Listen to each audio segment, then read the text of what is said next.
Welcome back to the iWealth podcast. Today we're joined by Mr. Brad Connors. As usual, we're talking about AI, and in particular, I'm using it all over with marketing and video production stuff. It is ruling the roost right now, and it is exciting and changing. So here's my question to you. Yeah. If that's what's happening in my industry, what's happening in your industry with all of the cool investment things? Nothing, because we're old and we're investment banks and nothing's going on with AI. You mean artificial intelligence? Like, why would? Yeah, it's an interesting world, Matt. I mean, when you go back just at the investment side of things, so you might not have heard this term maybe, but Robo advisors, you ever recall that? So, the hot topic about 5, 6, 7 years ago was Robo advisors.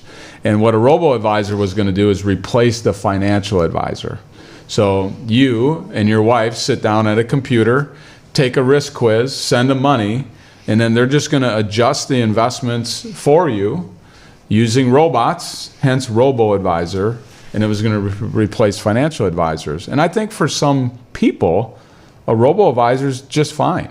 Like if you're young and you're just getting started, like a 401k, for instance, is it more important to pick which investment out of the 15 in the lineup, or is it just more important to get started? It's like, just get started.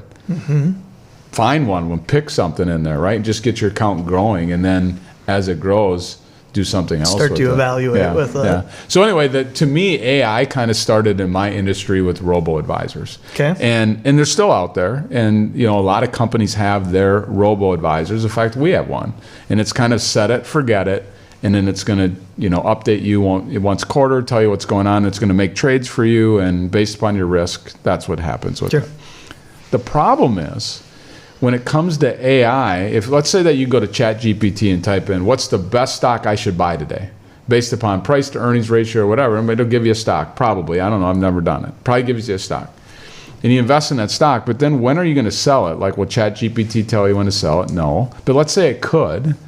Like, now your 401k grows, now you're 60 years old and you got $2 million in your 401k account. Are you still going to rely on ChatGPT to give you the right stock or the right mutual fund? Like, things get more complex as you age and as you get wealth, or you have an inheritance, or there's a divorce. Like, there's a money movement going on.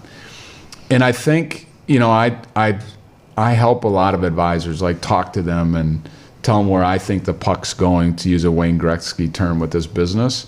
And I think AI is here to stay. But I think we use it as our friend. I think we use AI in the background from marketing type stuff, for planning type things.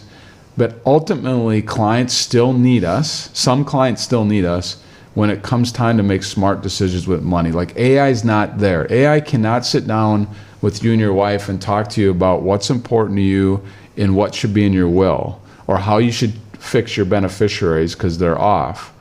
And should you own long-term care or not? It can teach you what long-term care is, but how does that apply to your situation? And then what about your pension that's going to be coming in, and taxes? And so there's all this stuff that goes on as we get older and age and gets more complex. And I think financial advisors that live there and work with their clients and help become a partner with them to find who's to solve those problems, I think those advisors win. But I think the advisors that are just trying to pretend like they're the robo, like they can pick the right investments, I think will lose. And so AI is here to stay. It's in our business, but it is interesting. Like, I'm seeing, I use AI probably daily, not just for business, just personal. Like, I don't use Google search anymore. I don't know. Do you use Google yet? I mean, you go in, like, there's... Depends on what I'm looking for. Yeah. I mean, I've been using this thing called perplexity.ai. And it uses a bunch of AI, but I ask questions there, and the reason I like it is there's no ads. Yeah. It just gives me data, and then it points me to the websites on where it got the data. Yep. And so I use it every day. So people are scared of it. Advisors are scared of it. Kids are scared of it. Like, people are scared like AI is going to take over the world. I don't think it is. But I think smart people that apply AI, like I know the stuff you're doing, your business, Matt, with the video and everything, like, it's really cool. Like, it's a really, game changer, really cool. Isn't it? It is totally a game changer. I like it. It feels like it's a different, like, we're walking the next 3, 4, 5 years, like it's different. Like we're walking into a different era, aren't we? Mm-hmm. And if people don't get on that technology, but like if they don't get on it, if they don't get on it, I don't know. Some of these business owners, I don't know what it looks like down the road for them. Yeah, for sure. So when it comes down to AI, the thing that I'm hearing you say is that the context and what you're feeding the AI is sometimes as important as having an AI that can answer the question. And knowing what's happening in the ecosystem of that person's world or in their life, right? Mm-hmm. And then bringing all of your years of experience to it, and then letting the AI step in and do what it's good at, which is with this particular set of problems or this narrow focus, how do I answer that efficiently? Yeah. That's basically your approach. Yeah. Am I correct in saying that? Yeah. And why not, if you sit down with an advisor and have a conversation, the advisor says, I think you need this type of long-term care insurance and here's why. Why not run that through AI and find out the pros and cons of that insurance, right? Just to double check and make sure you're comfortable with it as a consumer. Yep. But the AI isn't going to come up with that piece saying this is why you need this particular long-term care insurance. You still, exactly what you said, Matt, you have someone that has experience and breadth of knowledge has to help you think through those, how they fit together hand in glove. And then be able to use some AI maybe on the background to put it together.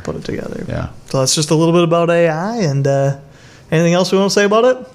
No, I love it. It's here to stay, and I think people need to embrace it. It's here to stay. We'll see if we have a robot sitting here instead of me talking someday. one of Elon Musk's robots or something. All right. We'll see you back here next time on the iWealth podcast. All right. Thanks, Matt.